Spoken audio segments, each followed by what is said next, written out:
Olá, pessoal, tudo bem? Vamos continuar aqui na nossa lista 2, né? Lista 8, parte 2. Vamos lá. Vamos seguir. Atividade 1. Faça a análise e responda à atividade. Então, nós estamos dentro da temática de industrialização, beleza? Então, vamos lá. Os 10 países mais robotizados do mundo. Japão desponta com a nação com maior mão de obra robótica. O desafio do Brasil é investir nos próximos anos em modernização para elevar a competitividade no mercado global. Então, o Japão está aqui entre os primeiros, né? É o primeiro, né? Entre, né? E o Brasil nem aparece aqui, né? Está de longe. E o nosso grande desafio é o investimento, né? Em tecnologia, investimento nas nossas universidades, investimento na formação dos nossos estudantes. O título da reportagem indica que o desafio do Brasil, que ocupa no período o 37º lugar no ranking de países mais robotizados, até que não está tão ruim, né? É investir em modernização para aumentar a sua competitividade no mercado global, baseando-se nessa primícia e na composição da lista dos 10 primeiros países robotizados do mundo, responde o que se pede. É interessante a gente destacar algo, que o Brasil é um país agrário. Então, nós temos muito investimento na robótica dentro do sistema da agricultura, em grandes colheitadeiras que funcionam via satélite, né, em que o cara, o operador ali está ali dentro, mais para evitar qualquer problema que possa vir a acontecer. Tá? Então, o Brasil é um país extremamente agrário. Por isso que estava uma colocação da significativa aqui, 37º lugar. Vamos lá. Vamos ver o que se pede. Explique como o aumento da produtividade dos países mais robotizados possibilita o seu crescimento econômico. Oxente, como dizem as minhas meninas, né? Por que esses países robotizados eles têm um maior crescimento econômico? Vamos lá. A produtividade dos países melhor ranqueados foi ampliada na medida em que as indústrias robotizadas foram estimuladas a produzir novos produtos, acelerar a produção de bens diversos. Então, são indústrias que produzem uma maior diversidade em um tempo hábil muito maior, maximizando assim o uso de matérias-primas e derivados e reduzir o tempo de estocagem dos produtos finais. Além de a indústria ter aumentado a sua capacidade informacional e de conhecimento científico, requalificando, olha que interessante, constantemente a força de trabalho envolvida nas atividades. Requalificando, ou seja, vamos fazer cursos de aprimoramento, não é? Vamos melhorar, vamos nos aprimorar, vamos nos adequar ao que o mercado de trabalho exige hoje dos nossos jovens, tá? Então, é essa questão aqui, ó, de requalificação, tá?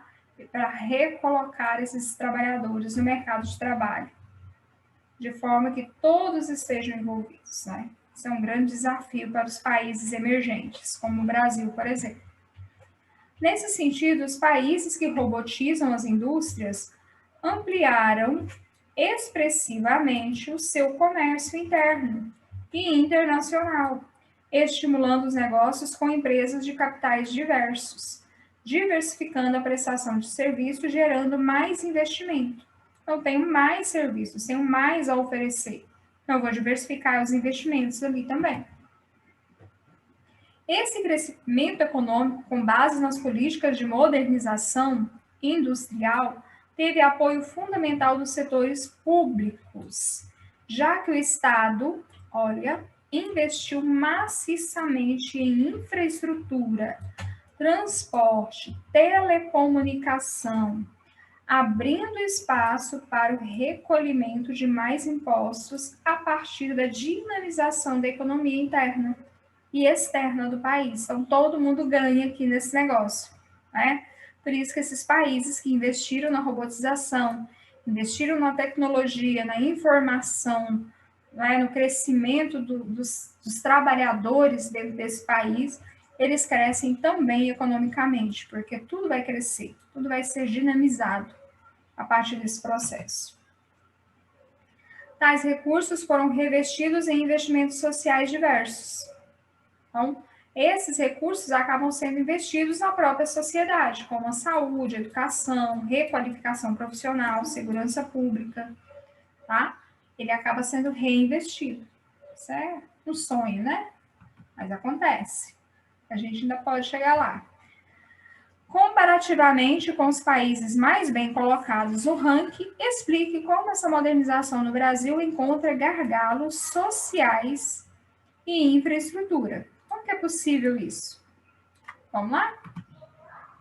A robotização vem gerando crescimento econômico nos países emergentes, como o Brasil, mas ainda sem reversão expressiva para as suas populações, ou seja, a gente ainda não sente isso não é refletido ainda nas populações mais carentes. Tal situação, se justifica devido aos gargalos sociais e infraestruturas desses países, que apesar de alguma melhoria nas últimas décadas, ainda enfrentam educação básica e universal de baixa qualidade. Certo? Esse é o grande problema, né? Existe algo que distancia as sociedades, que distancia um universo do outro, como a qualificação, como a inserção numa universidade, a qualificação profissional, uma boa educação. Então, isso é o que distancia, esse é o grande gargalo, certo? O que reduz muito a passagem da população economicamente ativa para a gerência da indústria robotizada. Políticas de qualificação profissionais pouco abrangentes e baixíssima confiabilidade institucional, devido à qualidade das políticas públicas de inclusão e desenvolvimento. Olha só, essa é a nossa realidade, né? Ineficiência na gestão, crise de governança, governabilidade, corrupção, burocracia excessiva. Esses são grandes problemas que nos afastam desse crescimento, certo? Problemas que parece que deixam essa realidade cada dia mais distante. E falta de modais de transporte. O que são os modais de transporte, galera?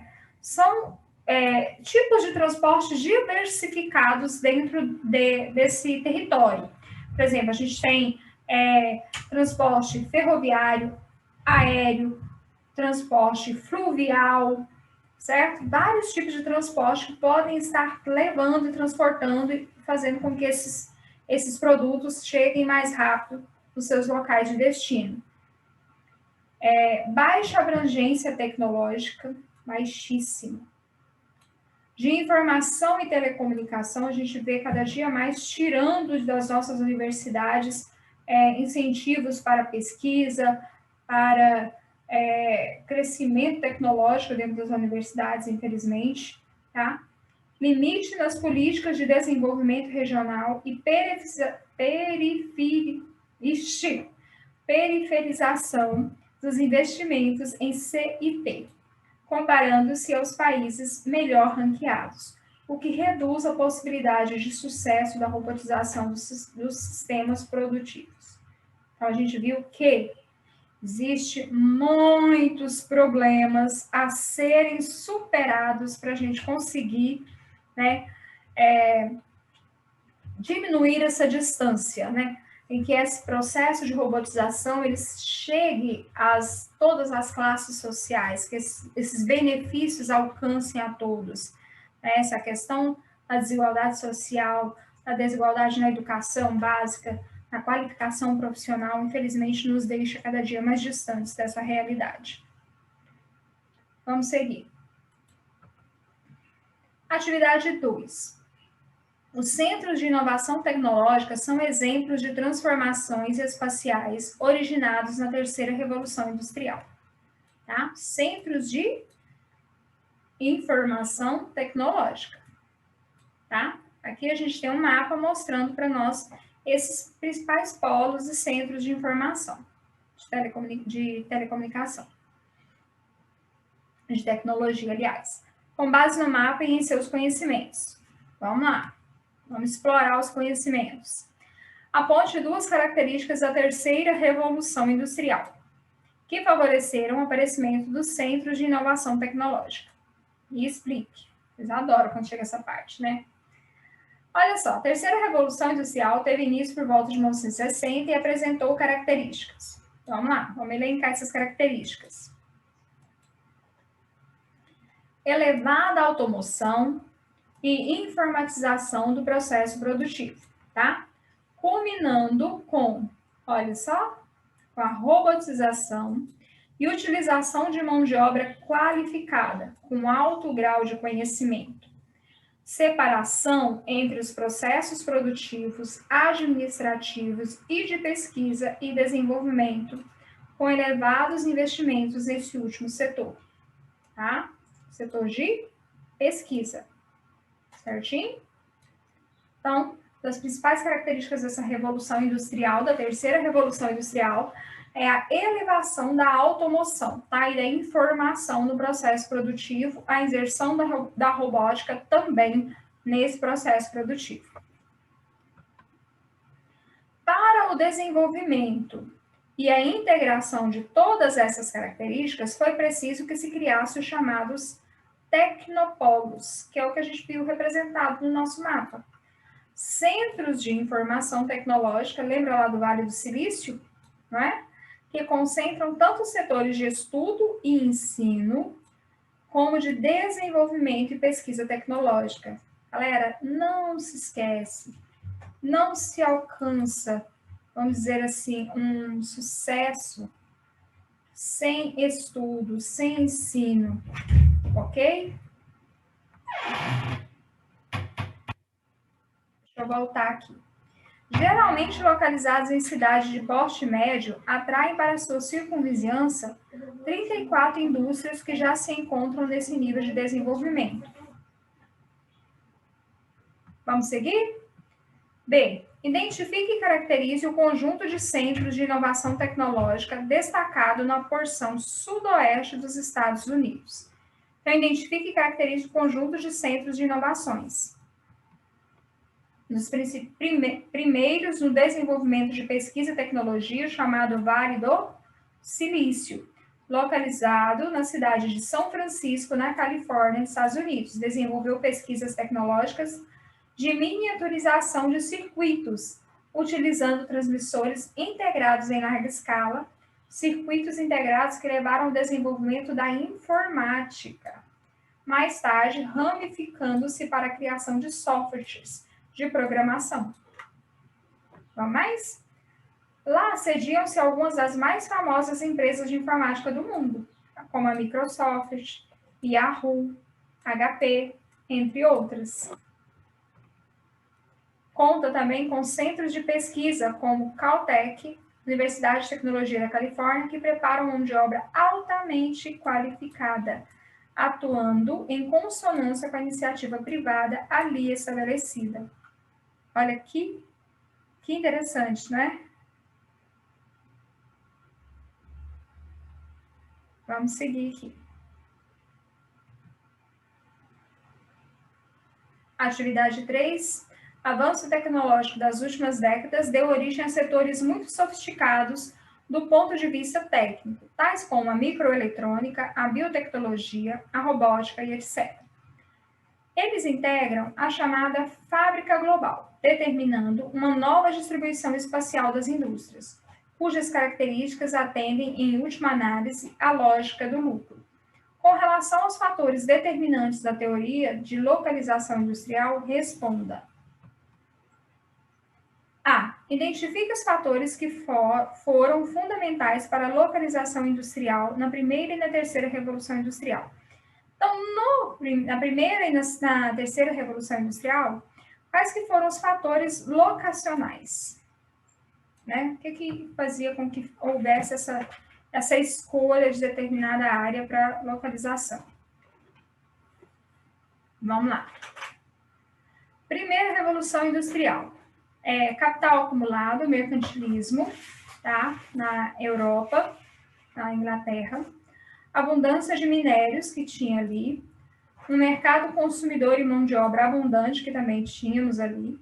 Na terceira revolução industrial, quais foram os fatores locacionais? Integração entre pesquisa e tecnologia, terceirização, tá? No sistema Toyotismo, just in time, robotização e automatização, avanço tecnológico, microeletrônica, biotecnologia, química fina, robótica.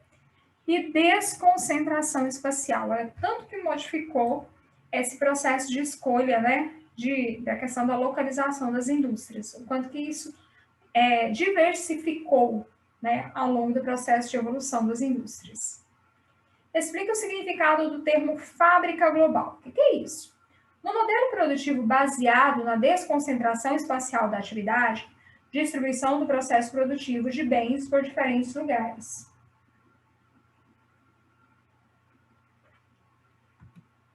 Linha de montagem em X, baterias em Z, teclados em Y. Volta aqui. O que é isso? A gente viu que nós temos algumas gerações, geração X, geração Z, geração Y, são as gerações que estão inseridas nesse sistema de tecnologias, certo? Cada geração cresceu num momento de desenvolvimento dessas tecnologias. Então, o que a gente viu é a evolução dessas linhas de montagem, tá? Então, essa fábrica global, o que é a fábrica global? Essa fábrica que se integra, como a gente viu lá do avião, na outra atividade, aquela fábrica que se integra, que se comunica. Então, tem a linha de montagem num centro, eu tenho a bateria produzida em outro lugar, eu tenho o teclado produzido em outro lugar. Então, essa é a fábrica global, é essa fábrica que se comunica, que não se centraliza em um único lugar.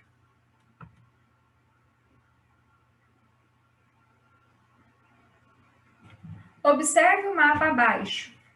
Os maiores produtores de automóveis. Aqui a gente tem esses balãozinhos, quanto maiores, maior produtor de automóvel no mundo. Ó, Japão, China, né, Estados Unidos, temos alguns países da Europa aqui, ó, o Reino Unido, França, Espanha, beleza? Vamos ver. Quantos países produtores de automóvel há por continente? Você vai contar lá, né? Na América nós temos 4, Europa 6, Rússia, incluindo a Rússia, né, na Europa, ou 5, não incluindo a Rússia. Pode colocar a Rússia na Ásia, né? Ou 6, incluindo a Rússia. Essa questão da Rússia, né? Por que isso, professora? Porque a Rússia é um país transcontinental, né? Ele tem fronteira, ele é dividido, ele tem parte do seu continente na Europa e parte do seu continente na Ásia. Beleza? Então, você vai contar lá. Ford, GM, Chrysler ajudaram a moldar o século XX com um produto de massas e indústria rica. Mas as 3 grandes de Detroit entraram no século XXI, ameaçadas de falência. Eita, o que aconteceu que ameaçou essas fábricas? Decadência das empresas tradicionais americanas, antigas líderes do mercado mundial. Olha que interessante. É necessário estar se inovando, aprimorando constantemente. Então, essa decadência dessas fábricas tradicionais acaba atingindo essas líderes do mercado automobilísticos. E surgem novas, né, lideranças assumidas por empresas asiáticas, principalmente. Ok, galera? Fiquem com Deus. Beijão no coração. Tchau, tchau.